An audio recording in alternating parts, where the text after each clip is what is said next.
আসসালামু আলাইকুম রহমতুল্লাহি ওয়া বারাকাতুহু। সুপ্রিয় দর্শক শ্রোতা এবং শিক্ষার্থী ভাই ও বোনেরা, আজকে আমরা শিখব টেন্সের classification. How many kinds of tense classification in a figure? There are three kinds of sentence. There are three kinds of tense and its 12 classification of tense. First, a present tense are four kinds, past tense are four kinds, and future tense are four kinds.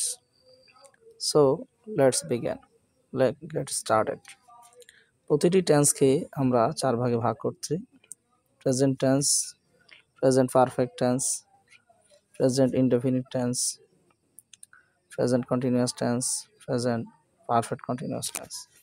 First tense আবার চার প্রকার: first indefinite tense, first continuous tense, first perfect tense, first perfect continuous tense. Future tense আবার চার প্রকার: future indefinite tense, future continuous tense, future perfect tense and future perfect continuous tense. এগুলো যদি আমি একটু করে দেখাই, মার্কিং করে দেখাই পড়ার সুবিধার্থে, যেমন প্রেজেন্ট ইনডেফিনিট টেন্স এটা, প্রেজেন্ট কন্টিনিউয়াস টেন্স এটা, প্রেজেন্ট পারফেক্ট টেন্স এটা, প্রেজেন্ট পারফেক্ট কন্টিনিউয়াস টেন্স এটা।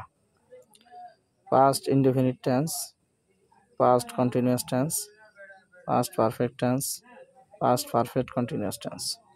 Future indefinite tense, future continuous tense, future perfect tense, future perfect continuous tense.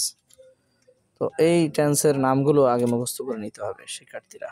এরপরে যেহেতু এই পেজে প্রেজেন্ট ইনডেফিনিট টেন্স সম্পর্কে রয়েছে, এই জন্য পড়ে ফেলি। সংজ্ঞাটা হলো কোনো কাজ বর্তমানে হয় বা হচ্ছে, এরূপ বোঝালে এমন কালকে প্রেজেন্ট ইনডেফিনিট টেন্স বলে।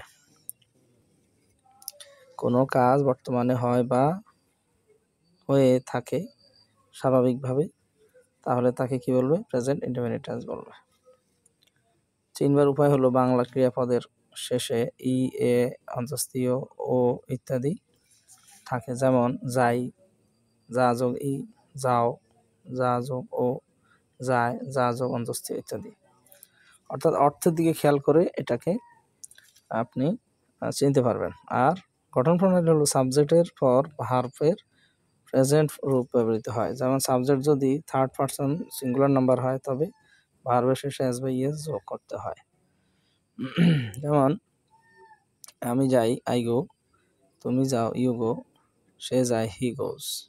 এটাই বুঝাইছে যে থার্ড পারসন। আমি হলাম ফার্স্ট পারসন, ইউ তুমি হলা সেকেন্ড পারসন, অ্যান্ড সে হলো third person. Third person singular number মানে সে একজনকে বুঝাইছে। যদি দে, দ্যাম হইতো তাহলে প্লুরাল নাম্বার হইতো, তখন সেটা অন্য রুলসে আসতো। কিন্তু এটা ফার্স্ট পারসন সিঙ্গুলার নাম্বারের ক্ষেত্রে গোর শেষে ইএস যোগ করতে বলছে। তো এটা এতটুকু থাকুক, পরের ভিডিওতে বাকিটা দেখাবো ইনশাল্লাহ। আগে এতটুকু শেষ করুন, বিস্তারিত পরের ভিডিওতে। আল্লাহ হাফেজ।